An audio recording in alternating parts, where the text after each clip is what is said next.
If you want to learn how to clean your glass stovetop, then strap in because what I'm about to show you is going to blow your mind. I have two options for you. You can either buy washing soda, also known as soda crystals, or you can make your own washing soda at home using baking soda. I have a tutorial on that which is linked at the end of this video and in the description. I decided to make my own washing soda and then I tested it by cleaning loads of different things around my house. The glass stovetop was the first thing that I tested, and wow, did it work really well. I used a few things to clean the stovetop: the washing soda, a little bit of dish soap, 2 microfiber towels and a non-scratch plastic scourer. Now there's a few reasons why this is working so well for me, but there's also one or two things that I would change the next time I go to do it to make the process even easier.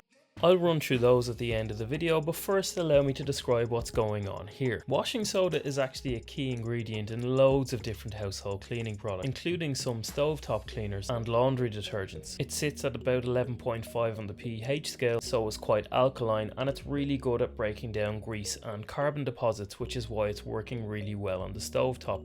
The washing soda is really good at removing the burnt on food and the rings of the stovetop, as you can see.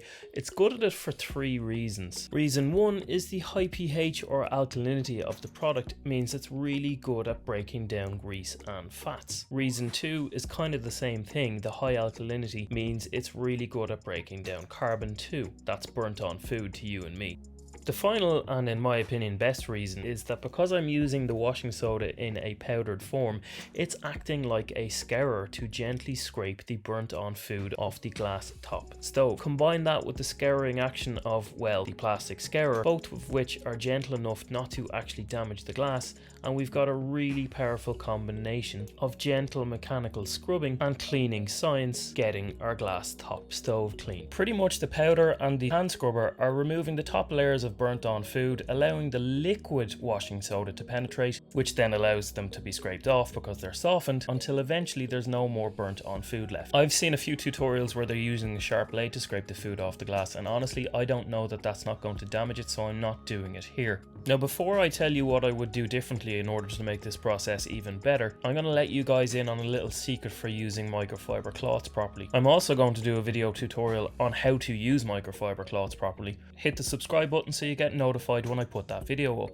Now I've just removed the heavier gunk from the glass stovetop and I've rinsed the cloth out in the kitchen sink beside me. But I'm going to let you in on a little secret that's going to make your microfiber usage way better. Now when you fold a microfiber towel in half 3 times, believe it or not, you actually have 16 cleaning sides. That means you've got 16 opportunities to get residues off of something like glass without leaving any streaks. If you notice what I'm doing, after I've done my first pass over the stove, I then flip the microfiber over to the clean side, wipe over again, unfold it to the next 2 clean sides, and then continue. Using the microfiber towel like this instead of bunning it in a traditional manner significantly reduces your cleaning and contact time, because it means you use the whole cloth to clean the surface, not just bits of it that are exposed when you bun the microfiber. This makes cleaning any surface quicker, more efficient, and eliminates streaking altogether. So what exactly would I do differently? I didn't actually have to do much scrubbing here. It took me about 5 minutes to get that really burnt in food off the stove, but I'd prefer not to do any scrubbing at all, to be honest. So I would mix up my paste, I would spread it all over the glass stovetop, and then I would cover it in saran wrap, which we call cling film in Ireland, so that the water doesn't evaporate, because if it dries, the alkalinity stops actually working. Leave that to soak in overnight. Hopefully then by the morning, all of the burnt on food will have been eaten away and we just need a light scrub and our stovetop is clean. Click on the playlist appearing on the screen now if you want to see my other experiments with my homemade cleaning products, or if you want to make washing soda out of baking soda like I did, click this video here.